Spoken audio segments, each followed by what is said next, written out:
ادارہ نور القرآن میں آج پھر سے ماہانہ محفل کا انعقاد کیا گیا اور اس میں کثیر تعداد میں لوگوں نے شرکت کی۔ پروگرام کا آغاز قرآن مجید فرقان حمید کی تلاوت سے کیا گیا، پھر نعت رسول مقبول صلی اللہ تعالی علیہ وسلم پڑھی گئی۔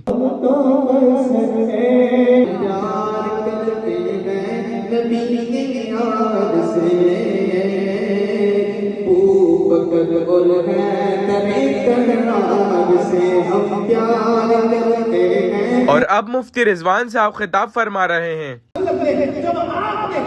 نبوت کیا، جب آپ کے یہاں بچیوں کی ولادت ہوئی تو پھر آپ نے عورت کا مقام کو بیان کیا، بیٹی کا مقام کو بیان کیا، اور آپ نے قیامت تک آنے والے لوگوں کو یہ درس دیا کہ بیٹی کا مقام یہ ہے کہ جب جناب فاطمہ چل کر آتی ہے تو میرا نبی اپنی مسجد سے کھڑا ہو